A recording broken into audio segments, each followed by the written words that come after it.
Tariq Ramadan, bonjour. Bonjour. Merci d'être avec nous. J'aime, vous le savez, que tout soit clair. Il y a 10 jours, vous m'avez sollicité me demandant si j'accepterais de vous recevoir. J'ai hésité, franchement, je vous le dis, quelques heures avant de vous proposer ce vendredi 6 septembre. Pourquoi ? Parce que vous êtes présumé innocent. Votre culpabilité n'a pas été légalement démontrée.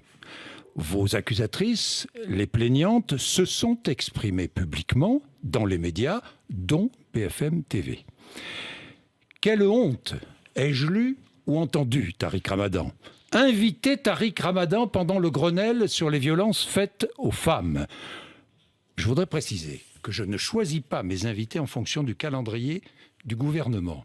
Et les violences que subissent les femmes sont malheureusement quotidiennes en France. Alors que les choses soient très claires, Tariq Ramadan, je ne vous donne pas une tribune, mais simplement la parole. Toutes ces choses-là ne doivent pas être racontées dans les médias. Vous disiez cela à l'automne 2017. Alors pourquoi êtes-vous là ? Écoutez, d'abord je vous remercie de me recevoir parce que à l'automne 2017, vous m'aviez contacté en me disant, puisque la parole a été donnée aux plaignantes, eh bien, prenez la parole. Et j'avais refusé à ce moment-là en disant exactement ce que vous venez de dire, à savoir que je ne prendrai la parole que devant les juges et devant la police. Or, depuis 2 ans, je ne me suis pas exprimé dans les médias pour cause, parce que j'ai passé pratiquement 10 mois en prison, mais surtout parce que je voulais être entendu par la justice. Or, j'ai eu affaire à un tribunal populaire et un secret de l'instruction qui n'a pas été un secret. Tout a été déballé. Je parlais, tout était dans les médias. Et donc je me suis tué à un moment donné, il faut prendre la parole, puisque le tribunal populaire, le tribunal médiatique m'a déterminé comme coupable, eh bien je devais faire entendre ma parole. Bien. Vous allez publier un livre intitulé « Devoir de vérité » aux presses du Châtelet. Il sortira le 11 septembre. La date m'a fait un peu sursauter. Pourquoi le 11 septembre ? Le 11 septembre parce que c'est un mercredi simplement, ou le 11 septembre, aucune référence ? Aucune référence, c'est le calendrier qui a été proposé par mon éditeur. Bien. Donc ceux qui verront des concordances, c'est leur imagination qui parle plus que les faits. Bien, les faits. Tiens, parlons des faits vous concernant. Tariq Ramadan, vous avez été mis en examen pour viol sur la personne de Madame Enda Ayari, mise en examen pour viol aggravé sur la personne d'une deuxième plaignante, Christelle. Vous avez été placé sous statut de témoin assisté après la plainte de Madame Mounia Rabouge. Tiens, à ce propos, si vous vous excusez, elle retire sa plainte, c'est ce qu'elle dit. Vous vous excusez la concernant ? Non, mais laissez-moi peut-être dire ce que j'ai à dire sur son cas. Oui, sur son cas, je crois que celle qui doit des excuses, c'est elle, parce qu'elle a changé plusieurs fois de version et j'aurai l'occasion de dire pourquoi. Bon, donc pas d'excuses la concernant. Non, c'est le contraire. On est bien d'accord. Vous êtes également accusé de viol par une femme en Suisse. Un procureur de Genève viendra vous entendre à Paris cet automne. Pour l'instant, je ne dis pas de bêtises, on est bien d'accord, Tariq Ramadan. Bien. Vous êtes libre depuis le 16 novembre 2018, on est bien d'accord. Vous avez passé combien ? 9 mois et demi en prison. Vous êtes libre avec interdiction de quitter le territoire français, sous contrôle judiciaire. Vous pointez une fois par mois au commissariat. Une fois par semaine. Oui. Une fois par semaine. Le 31 mai dernier, Tariq Ramadan, une autre plaignante porte plainte pour viol en réunion. Les faits se seraient déroulés le 23 mai 2014 dans une chambre du Sofitel de Lyon. Vous n'étiez pas seul, dit-elle. Un autre homme vous accompagnait. Vous n'avez pas été encore interrogé sur cette dernière plainte. Alors ma question est claire, étiez-vous le 23 mai 2014 dans cette chambre d'hôtel ? Alors, je suis très content que vous commenciez par là, puisque c'est ce qui a été rapporté par les médias, encore une fois. C'est la dernière plainte. Depuis mai jusqu'en août dernier, on n'avait pas entendu parler de ceci. Ça vient de sortir, et là, je dois répondre de façon extrêmement claire sur cette dernière plainte. En fait, sur la seule base d'une intervention d'une femme, que je ne connais pas, qui est allée déposer à la police, le procureur de la République prend un réquisitoire supplétif sur 3 pages où il n'y a ni argument, ni éléments qui viennent corroborer ce qu'elle dit. Et puis, quand on va regarder le 23 mai 2014, je suis en train de donner une conférence à Baltimore devant 10 000 personnes. Donc, sauf à avoir le don d'ubiquité, peut-être trouvera-t-on un expert qui dira que je peux. Tariq Ramadan est tellement fort qu'il peut être à Lyon et en même temps à Baltimore aux USA. Eh bien, je n'y étais pas. Je ne suis jamais descendu à l'hôtel Sofitel de Lyon. Jamais. Et en plus de cela, il est dit que j'ai fait des remarques par voie de Messenger que je n'ai jamais utilisées. Alors, j'aimerais dire une chose. Mais vous l'avez contactée sur Facebook. Je n'ai jamais contacté cette dame, je ne sais pas Jamais. qui elle est. Mais je vais même dire plus que Vous ça. l'avez recontactée en janvier Mais non. 2019. Non, c'est faux. Mais je ne sais même pas qui elle est. C'est faux. C'est complètement faux. Donc en l'occurrence, je n'étais pas à Lyon à cette date, je ne connais pas cette dame, je n'ai contacté personne, et j'aimerais quand même dire une chose, c'est que les juges, le procureur prend un réquisitoire supplétif, on ne fait même pas d'enquête, c'est-à-dire que là, on va avoir une deuxième Madame Ayari, qui ne sait pas le lieu, qui ne sait pas la date, qui ne sait pas par qui et quand elle s'est fait violer. Donc j'aimerais dire une chose, parce que cette dernière plainte, Monsieur Bourdin, elle vient pour faire un écran de fumée sur tout ce que l'on sait aujourd'hui et qui est sorti pendant ces dernières semaines d'enquête. Alors, s'il vous plaît, moi j'étais en prison et je vous ai vu interviewer Monsieur Hulot. Vous avez été clair sur les questions, mais vous lui avez donné le temps de s'exprimer. Vous me donnez la possibilité de m'exprimer. Je vous demande 3 minutes. 3 minutes pour pouvoir dire aujourd'hui, ici, tous les éléments qui sont sortis par la brigade criminelle et dont les médias ne parlent pas, parce que c'est très important. Cette dernière plainte dont vous venez, qui a fait, vous savez combien d'organes de presse ont repris cette dernière plainte? Plus de 114 à travers le monde. Une nouvelle plainte. Personne n'a vérifié. Tariq Ramadan n'était pas à Lyon à cette date. Alors, j'aimerais simplement, si vous me permettez, très rapidement. Allez-y, oui, rapidement. Première des choses, par rapport à Christelle, oui. Madame... elle s'appelle Christelle. Donc, oui. Première des éléments. Depuis février, les juges savent que les SMS qu'elle disait avoir envoyés avant la rencontre ont été envoyés après la rencontre. Et qu'est-ce que disaient ces SMS? Si ça ne m'avait pas plu, je serais parti. Tu m'as manqué dès que j'ai passé la porte. Je suis allé me promener dans le parc après la rencontre.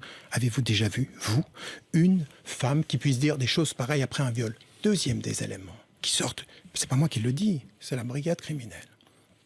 Qu'est-ce que dit la brigade criminelle? On a découvert sur son ordinateur et sur son téléphone des messages de Christelle avec une autre femme. L'autre femme, elle se prénomme Sarah.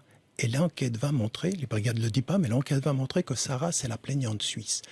6 jours avant la rencontre. 6 jours avant la rencontre.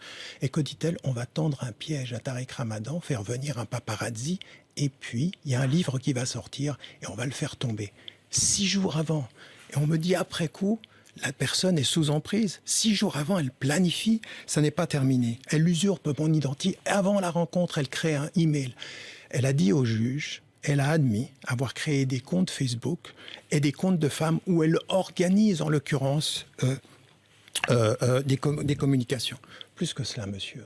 Elle dit à son médecin, j'étais à la conférence. Elle a dit partout, j'étais séquestrée dans une chambre d'hôtel. Déjà, être séquestrée, alors que moi, je suis dans une conférence toute seule dans une chambre d'hôtel, il faut me demander, il faut me dire comment ça peut se passer.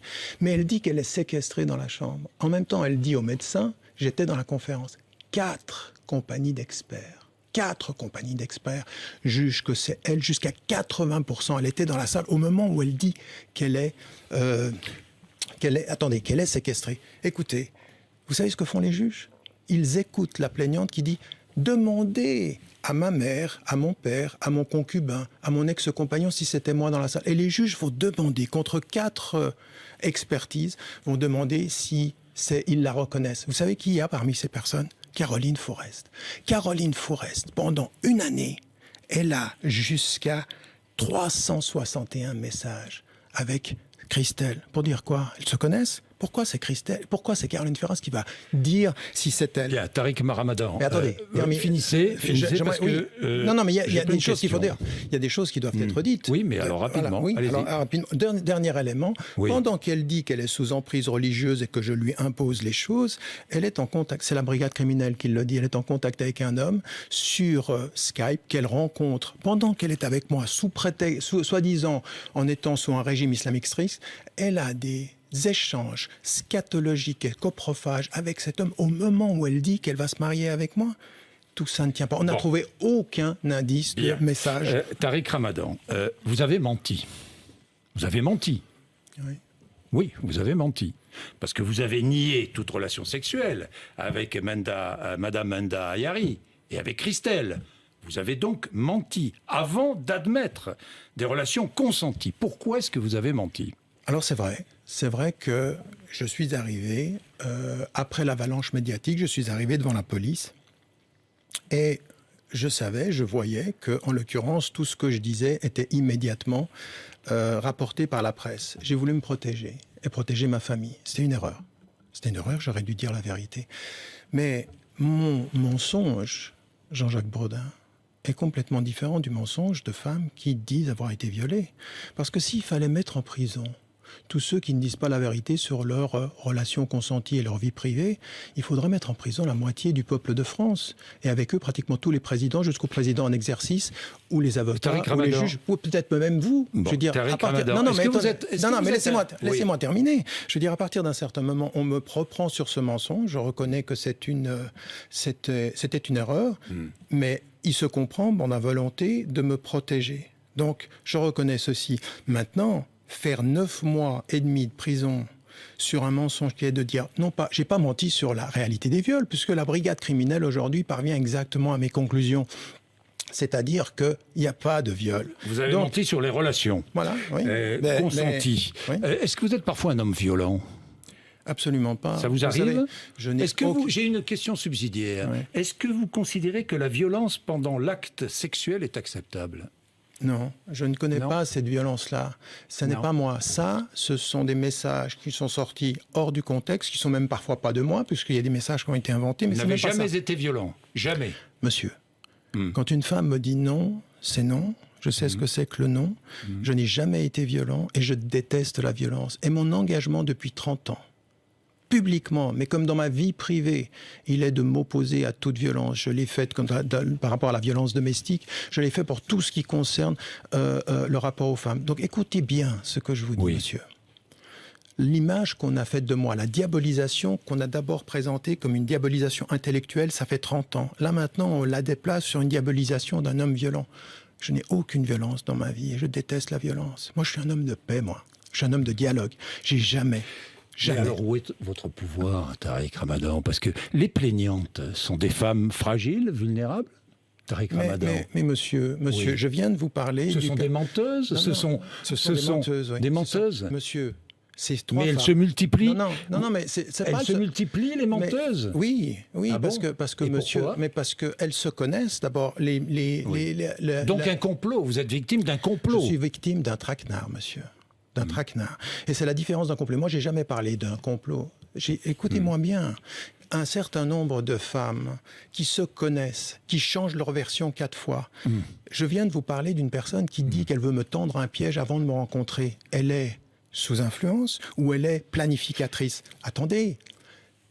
Madame Enda Ayari, dont nous n'avons pas parlé, elle ne se souvient pas du lieu, elle ne se souvient pas de l'heure. Elle est arrivée à Paris. Attendez, elle est arrivée à Paris. Elle dit qu'il pleuvait alors qu'il faisait beau. Quel pouvoir exercez-vous sur les plaignantes ? Mais je n'exerce Quel pouvoir ? Mais monsieur, vous êtes en train d'inverser la question du pouvoir. Mais monsieur, mais c'est le contraire. Attendez. Vous avez multiplié les relations sexuelles.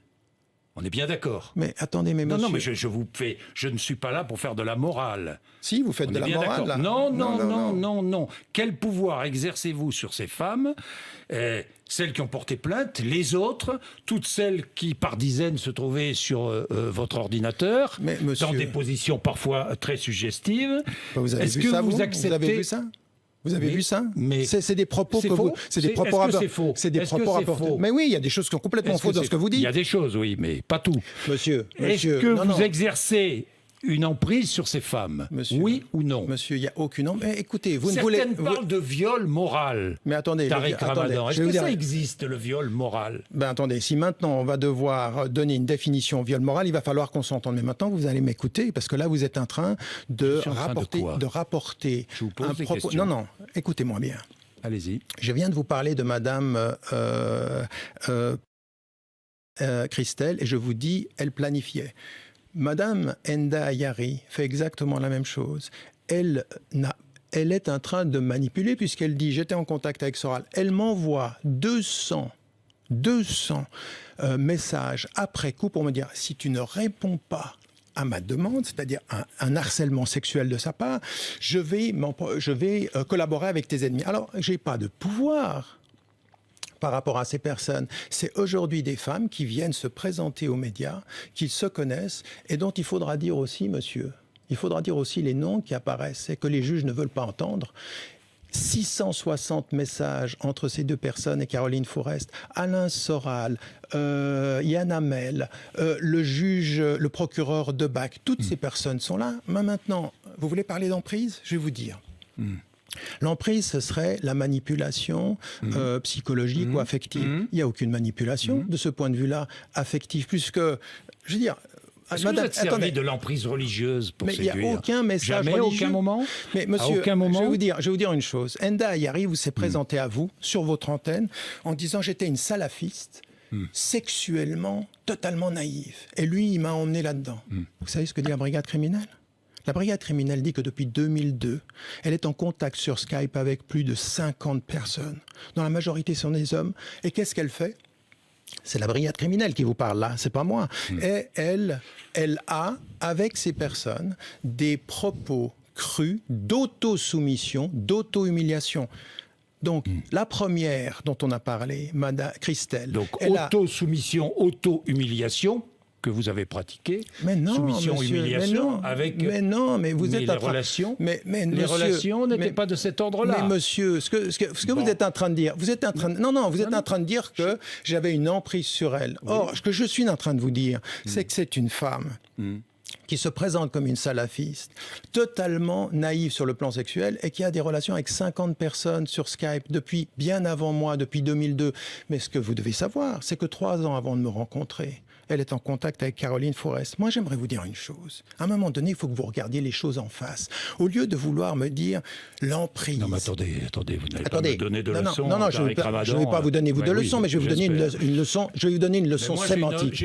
J'aimerais que vous m'entendiez sur la leçon sémantique, sur l'emprise. Aujourd'hui, on a les juges, il ne reste plus que ça. Tout s'écroule dans ce dossier. Il y a plus. Nous verrons, c'est la justice. Non, mais oui, mais je vois vous le dire. Attendez, les conclusions.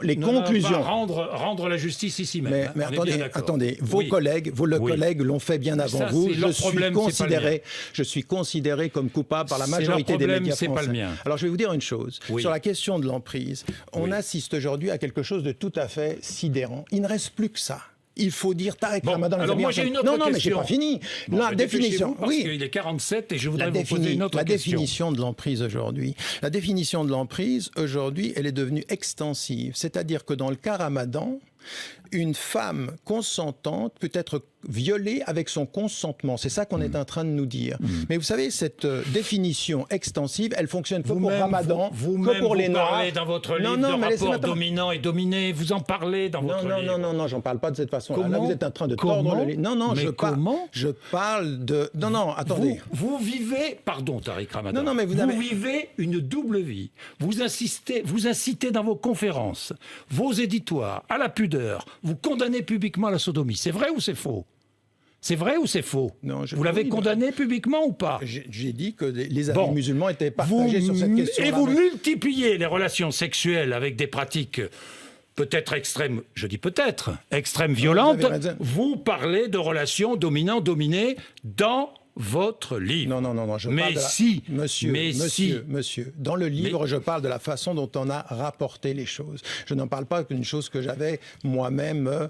J'ai dit en l'occurrence que ce que je dis dans le livre, c'est que je n'ai jamais agi. Ces femmes étaient vos complices. Ces femmes étaient vos complices. Mais tout ce que j'ai fait, monsieur, tout ce que je fais et tout ce que j'ai pu faire avec une femme a toujours été dans le consentement. Je n'ai jamais été violent, je vous le répète. Je ne peux bien vivre que dans la complicité, dites-vous. Oui.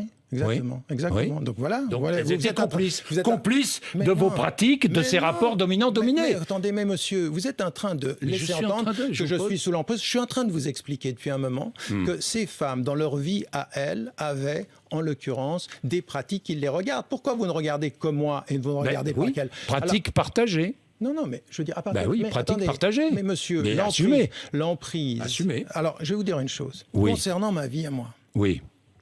Parce que c'est votre vie qui est étalée, alors assumez. Ben, attendez, je vais non seulement l'assumer, mais Oui. effectivement, j'ai été en contradiction avec certains de mes principes. Et ça, je Ben l'assume. oui. Et vous savez, pendant Et avec tout ce que vous avez Mais dit laissez-moi à terminer. tous ceux qui vous écoutent, qui vous suivent, Mais et ça- à la religion.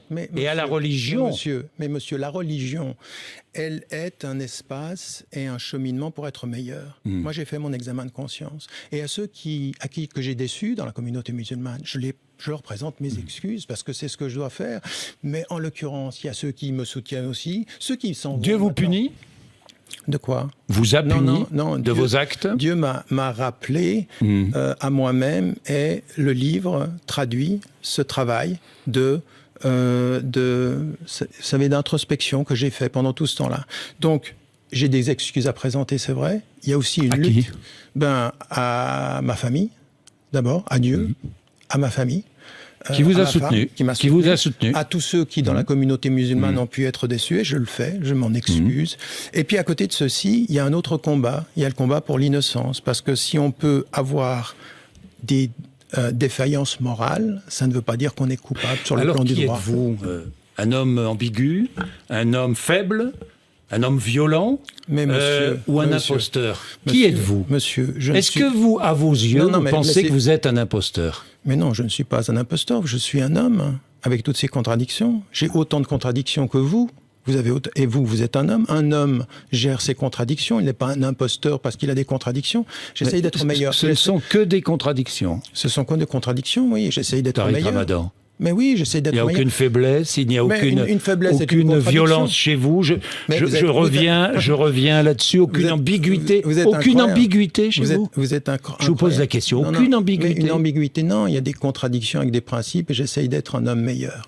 D'accord, j'essaye d'être un homme meilleur et aujourd'hui, je viens à vous comme un homme qui vous rappelle une chose.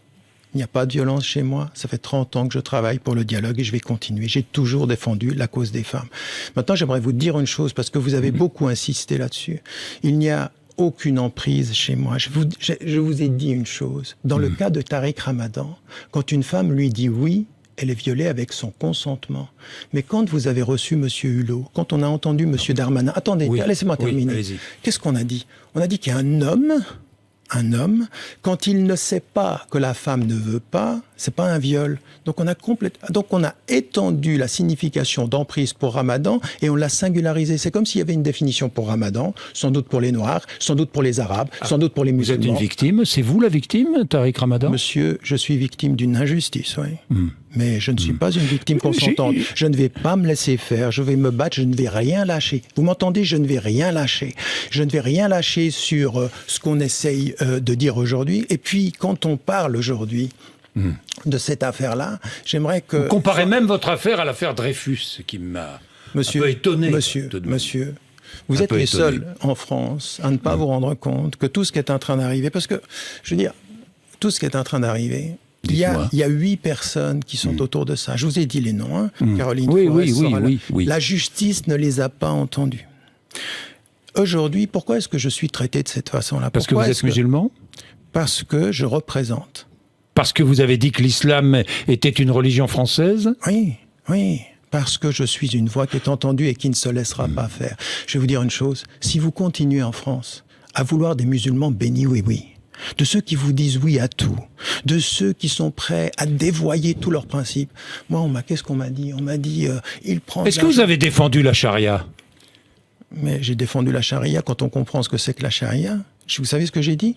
J'ai dit que quand je suis en France, la loi française est ma charia. Ça vous va? Et pourquoi ça vous pose un problème? Ça me va ou pas, moi. Mais Je oui. vous pose la Non, question. mais ça vous- mais ça Arrêtez veut de me dire- prendre à témoin. J'ai horreur Non, de ça, Tariq non, Ramadan. mais je vous prends pas à Dites-moi. témoin. Bon, Non, très attendez, bien. attendez. Alors moi, Vous je vous êtes pose un- une question. vous êtes- Est-ce que vous défendez la charia? Je défends En la- France, non. je défends Et la ailleurs, justice. oui. Non, la charia, pour moi, c'est la justice. Et en France, parlons de la France, je dis que la loi française, c'est votre charia, vous la respectez. C'est clair? Et donc aujourd'hui... mon Est-ce que vous problème- condamnez la Mais charia monsieur- dans d'autres pays que la France, et notamment dans les pays que vous connaissez bien? ou- Mon problème, c'est que là, beaucoup de vos confrères, comme vous-même, Oui. vous ne me lisez pas. J'ai condamné. Comment je ne Mais lis non, non, non, j'ai Vous condamné. plaît, J'ai Tariq condamné. Ramadan. Mais attendez, je suis interdit d'Arabie Saoudite. Pourquoi? Parce que j'ai condamné l'application là-bas de la charia, qui était une justice. Je l'ai Ne vous condamné justifiez pas Dites-nous quelle est votre non, mais c'est position facile sur de me la dire ça. question. Non, mais je ne me justifie pas. Je suis en train de vous expliquer alors, ce allez-y. qui est ma pensée depuis Allez-y. 30 ans et que vous refusez Vous êtes donc d'entendre. victime de racisme, vous êtes coupable parce que musulman, et vous êtes Mais monsieur, coupable parce que vous avez dit mais que monsieur. l'islam était une religion française. Monsieur, je vais vous dire une chose. Ce dossier-là, Oui. un par un, il ne tient pas. Ni pour la première. Enda Ayari qui vous a raconté n'importe quoi, vous l'avez écouté. Pas à moi. Oui, pas à moi, mais à tous les Mais journalistes. sur Donc, BFM TV, c'est pour voilà. ça que vous êtes là d'ailleurs. Enda Ayari qui a menti, je veux dire, Mais dites-moi, Moudia- vous Moudia- avez menti, vous, à des millions ou des dizaines de milliers de musulmans? Vous avez menti à des dizaines de milliers de musulmans? Comment non? Attendez, non. Il y a une chose qui est, vous savez, Oui. en islam, comme dans Oui. le christianisme, comme dans le judaïsme, il y a quelque chose qui s'appelle votre vie privée avec laquelle vous essayez d'être le plus honnête possible. Je n'ai pas menti sur ma vie privée puisque je ne l'exposais pas. Sur la question de l'islam, j'ai pas menti. Tout ce que j'ai dit, mon message ne fait que se confirmer par rapport à ce que je dis. Qu'est-ce que dit ce message-là? Vous savez, le message de l'islam, c'est le pardon. Il faut commencer à se pardonner soi-même. Vous Et puis à pardonnez, pardonner. vous pardonnez, alors c'est le message, le pardon bien de sûr. l'islam. Ah, mais Alors est-ce bien que sûr. vous pardonnez à ces jeunes femmes plaignantes qui vous accusent? Aux femmes qui mentent et qui vous sont voulez- prêtes, attendez, et qui sont prêtes à envoyer en prison un homme pour 20 ans sur la base de mensonges. Là, il y aura justice. Vous Je ne pardonnez lâcherai- ou pas? Je ne lâcherai rien. Non. Vous c'est êtes pas moi. capable ou pas de leur pardonner? Quand justice, vous savez, Vous le pardon. qui Non, mais défendez le pardon, est-ce que vous êtes capable de leur pardonner? Je suis capable de pardonner quand elles ont payé la dette de justice. Elles payeront la dette de justice, je Nous l'espère. verrons ce que décidera la justice. Alors, simplement, elles ont menti. Vous savez, même, on m'a dit aujourd'hui, parce que vous avez fait des effets d'annonce aussi par rapport à la justice, par rapport à la plaignante suisse. Ça fait 10 ans qu'elle est en contact avec la plaignante française Christelle. Tout ça, elles se connaissent, elles changent leur version. Vous me l'avez Donc, si dit. vous voulez... Non, mais ça, c'est important. Donc à un vous moment n'arrivez donné... pas à pardonner. Mais Vous n'arrivez pas à pardonner. Vous n'arrivez pas à Madame. m'écouter. Hein. Vous n'arrivez Mais pas à si, m'écouter. vous l'avez déjà Attendez. dit. Mais non, Les liens, je viens. vous avez non, raconté mais- les liens entre mais vous la ne m'écoutez plaignante pas. suisse et Christelle. Mais vous Moi, ne je vous pose une m'écoutez question. pas. Est-ce que vous vous faites arrivez à preuve. pardonner? Vous faites preuve en public d'une surdité, Monsieur Bourdin, parce que je viens de vous dire une chose. Quand la justice sera faite, j'aurai les moyens de La pardonner. justice, on est Je d'accord. mais je ne pardonne. Vous savez. La justice Moi, tranchera.